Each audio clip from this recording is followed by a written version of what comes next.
There is something so easy and so accessible that we can add to our wellness toolkit and something that we want to offer to the children in our care. It is time in nature. This lesson is part 2 of a 3-part series of helping you understand why taking learning and living outdoors more is essential, is urgent, and can be done. So let's explore how nature enhances personal wellness. Hi, I'm Laura. Welcome back. There is an introductory presentation available. And then there's also part 1, which explains the urgency of taking learning and living outdoors more. And then this is a follow-on from those presentations. This series of presentations helps you understand why taking learning and living outdoors more is essential, why it is urgent, and how it adds to our wellness. If you haven't had a chance yet to listen to the introductory presentation or the presentation, the first one on urgency, then those are linked below for you to access. This is a follow-up from those two, explaining how time outdoors adds to human wellness. I'm Laura McGahey, an educator and now creator of this series of presentations, including the Pathway to Success 100 for Earth. How I came to this passion and these understandings, and now this living as a new normal for myself and my son, is explained in the previous presentations. I dedicate my time now to helping others build these awarenesses and build these practices into their everyday lives for enhanced wellness. Let's explore this topic for now, how nature enhances personal wellness. A well-known person and a big advocate for more time in nature, Robin Seymour explains, because of their constantly changing diversity, natural settings provide a richer spectrum of choice for supporting pro-social behavior in children, and they offer diversity of experience that children often seek in order to reach their full potential.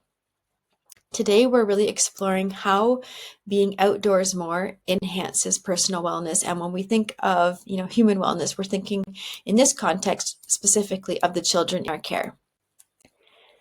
A brief outline of this presentation. It includes, again, my mission, where we stand insofar as building the gap of understanding and integration of good practices. A little bit of my personal experience and personal observations and how I got to this point. The learning engagement 2, which is what? Personal wellness benefits, including vitamin G and vitamin N, and specific health benefits. And then, of course, touching on the path to integration, how to bring these new understandings into your everyday life, either as a teacher, an administrator, or perhaps homeschooling family, other care center. Mary Nature's mission. So we understand there's an urgent need, and that's where we are now, and we're understanding that children need something different from us. Children in our care these days need our guidance and our leadership to help bridge the gap between where they are and a healthier living situation, including the mental health crises that we're seeing coming about and other skill and competence type of deficiencies that we're seeing arise and skyrocket in the youth of today. We discovered these various components in the previous presentation on urgency. Additionally, we understand, having viewed the previous presentation on urgency, that our Earth is in a great state of urgent reconnection. Earth is calling us to reconnect and re-examine our practices and our habits of thinking so that we can live more gently here on Earth and for all to be merrier. Today, we're recognizing how nature nurtures, and this is going to help take us closer to understanding how a change of behavior creates a merrier human nature. It gets personal. Again, highlighting my personal experience and my personal observations helps you understand how the power of one person and a burning desire can help transform the school experience or the living experience for many. As I explained in part 1, the urgency, my My great passion for taking learning and living outdoors more in the school setting really began in 2020 during the global pandemic. And it was at this time when I was back to work and I was really questioning my learning space insofar as being the best wellness space for that particular, very particular moment in time. And I began to take my learners outdoors more and very, very frequently. And so following that year, 2020, 2021, it became a regular practice for me to take my little learners outdoors. And I only noticed great benefits. And the beautiful thing is, teachers, parents, not only will the children in your care benefit, but you will too. So that's really a nice bonus. As this passion grew and I realized the incredible wellness benefits and the joy that was rising through the children in my care, I began to want to teach it to others. So here I gave a couple presentations at my school, given the opportunities, and it was just the beginning of me finding my voice and wanting to share this with a wider audience. And here they are, the children. And what I began to see was, as my approach to it was favorable and positive and exciting, enthusiastic, so were the learners. And so it's not like on a rainy or a gloomy day, they would scowl. Rather, it was quite the opposite. We could always find our way through using an adventurous approach that the learning outdoors would be engaging and stimulating and enjoyable. So this, as I mentioned, this became a new regular habit for me, and it has only grown to sharing here with you now. I share this message of taking learning outdoors more with new teacher candidates through presentations and workshops. I share it with outdoor educators at outdoor conferences across the world. I'm a speaker for students, encouraging them to build their connection with Earth, and I have even read my book, Nature Ranger, as a guest author and in nature schools and regular classrooms. So I love to take this message to whatever audience I can and whoever is receptive. The personal experience that I've gained through just taking action and sort of challenging myself to take my learners outdoors as often as possible. These are some benefits that I've noticed. Balanced children. I found that their temperament was much more equal and even tempered. I noticed enthusiasm for the outdoors. I didn't encounter too many who didn't want to go outside and play along with my antics. Um, Again, balanced moods, including mine, as I mentioned, that not only, we're all human, so we all can benefit from more time outdoors. I noticed agency in activities. So most of the time, my activities were guided by myself, but then within those activities there was more agency because there was space and there were different elements, natural elements, that would allow that they were able to be agentic in different moments and let their true expression shine through. I noticed a growing kindness towards all living things, and where one student might be out of line, the others would quickly and swiftly bring them back into wanting them to embrace a more kind approach to living things. I noticed curiosity peaked. I noticed, this is brilliant, on task and helpful behavior. Oftentimes I hear that teachers are afraid of losing control and that their children are going to be off task, but actually, maybe for a short moment, but the more that this taking learning outdoors becomes a regular practice, the more your students are likely to kind of keep in check with understanding that they're doing a learning engagement, a learning activity, but they're just doing it outdoors. And so actually over time, and it can happen quite quickly, to be honest, if you make it a regular practice from the get-go, but it becomes a new normal, and the off-task behavior is very minimal. And I would say, I question the off-task behaviors that you'd have in a classroom as well. So to not let this be a deterrent, actually, you'll find that they will be more on task and more engaged because they're feeling better.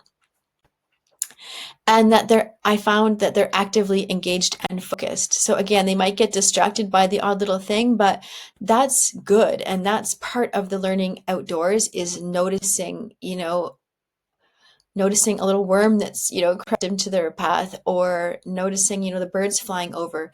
That's part of the attractiveness to being outdoors, is to have this active stimulation and to be present in the moment. That's helping to build mindfulness and presence, awareness, and all kinds of other great skills. Linking this to something that's personal for you is important, because again, that helps glue you to your path. And when moments are challenging or they're a bit uncomfortable in taking your learners outdoors, you remember your why and how it's personalized for you, and that will attract you more to taking action and doing the thing despite the discomfort or the challenge. And so how do you want to feel personally as a teacher? And if we think about how nature, and you'll learn more about this in the presentation, but how nature can actually nurture you, nature just might be the solution you're looking for to enhance your wellness. And then additionally, when we are guardians and guides and leaders for children, we have to really question ourselves, what matters most to you in this role as a leader of children? And oftentimes I've heard it's the children's, health and well-being and happiness. And because if they're not happy and healthy and well, then the learning is more challenging. So looking at the goal that you have for the learners in your care, the overarching goal, could learning outdoors more help you achieve that goal? Let's keep learning. The crisis here lies in the disconnection. It's alarming. We need to pay attention. Changes in children's environments, including increased road traffic, inflexible use of time, parental apprehensions, and the attractions of screen time, have increased sedentary behavior and reduced children's independent mobility and reduced their connection with natural spaces, putting their health and development at risk. Further, how wellness is enhanced. So given this disconnection that is only becoming more and more apparent, and we can add more and more troublesome, as we learned in the previous presentation about the urgency, the rising mental health crises among the youth, building an understanding of how nature nurtures can help us make better decisions and include more learning time and living outdoors with the children in our care. Francis Minko on this topic describes vitamin G. Green environments are an essential component of a healthy human habitat. We need frequent and regular doses for a healthy life. Dr. Ko's work has convincingly linked healthy urban ecosystems to stronger, safer neighborhoods, lower crime, reduced ADHD symptoms, reduced aggression, and an array of mental health indicators. And equally, Richard Louv explains that vitamin N is considered an essential vitamin for healthy and wholesome development, vitamin nature. As leaders of children in our care, it is our duty to offer them as many opportunities to access vitamin N and vitamin G as possible to enhance their wholesome development. And this includes stimulating their five senses on a regular basis and allowing them to notice how, for themselves, nature nurtures through their own direct experience. Access to fresh air and spaciousness invites spontaneous and vigorous physical activity with health-promoting behaviors. Through regular exposure to the outdoors, as teachers and carers of children, we can illuminate the subtle value of being in the open air more often. It's important to note that as a leader, we can model these healthy mental habits now through our words, through our emotions towards nature, and through our actions. Actions speak louder than words. As we invite our children to be outdoors more, they begin to embrace the same behaviors that we are demonstrating, and this promotes the sort of healthy, wholesome behavior that they acquire. And so by offering it to them, we are demonstrating that it's important, and we are showing that we value it, and thus they are more likely to embrace these habits on their own. Learning Engagement 2 has us explore what are personal wellness benefits. Direct exposure to nature is fundamental for children's holistic well-being, fostering essential physiological and psychological development that is increasingly compromised by a modern, nature-deficient lifestyle. Again, these were explained in Lesson 1 regarding the mental health crises that's on the rise. Incredible things we know about growth mindset and neuroplasticity, and in fact, children's brains are obviously still in development. So we can choose, as the leaders of these little children that spend most of their days with us, we can offer them this personal and direct experience regularly throughout their days, and new neural connections are made as a result. And as these experiences become regular and habitual, these new neural connections are reinforced. We have this power as teachers, as parents, as carers of these little ones to give them these experiences regularly that reinforce positive and helpful neural connections simply by choosing more learning and living outdoors. Let me read this for you, because I like to back my findings with research. So it's not just me thinking and my own personal direct experience, although that's great, I've lived it, but I also want to show you that time in nature is a fundamental need. There is a gap, and as leaders, we can bridge that gap, choosing this new initiative, 100 for Earth. So let me read this. Access to nature, whether it is in the form of natural spaces or in bits or views of nature, impacts psychological as well as social functioning. Greater access to green views and green environments yields better cognitive functioning, more proactive, more effective patterns of life functioning, more self-discipline, and more impulse control, greater mental health overall, and greater resilience in response to stressful life events. Less access to nature is linked to exacerbated attention deficit hyperactivity disorder symptoms, more sadness, and higher rate of clinical depression. People with less access to nature are more prone to stress and anxiety, as reflected not only in individuals' self-report, but also measures of pulse rate and stress-related patterns of nervous system, as well as physician-diagnosed anxiety disorders. So as the children in our care are accessing nature less and they are on mobile devices more and more sedentary, it is even more essential that we, because we have them in our care for most of their waking hours, that we offer them these experiences as much as possible to help balance out the other effects and the other ways of living. Personal wellness benefits of vitamin nature and vitamin green are far-reaching, but here are a few. Physiological benefits include increased physical activity, improved sensory development, reduction in nearsightedness, and boost to the immune system. Psychological benefits include reduced stress and anxiety, enhanced creativity and imagination, improved attention and cognitive function, and increased sense of wonder and connection. The pathway to integration that I suggest is my new initiative, 100 for Earth. 100% committed, 100 mindful moments in the open air. Counter the mental health crisis by giving children in your care opportunities to self-regulate and learn calming practices connected with nature. 100 for Earth is an initiative that is easy and accessible. Thank you for choosing easy, regular action for lasting impact. We're understanding that 100 for Earth will show you how to bridge the gap with easy, meaningful, mindful moments outdoors. This is a very simple approach to gently easing into taking your learners or the children in your care outdoors more before even taking, a full lesson. This is an even smaller baby step. We're starting small. We're only going to grow. I would love to know if you are keen to participate. You're invited. 100 for Earth will show you how to include easily accessible mindful moments in the open air with the littles in your care. Sign up via the link below, and I'm happy to share more information with you about this new initiative. We are 100% committed to healthy practices, healthy little bodies, healthy minds, and of course, a merrier and healthier nature.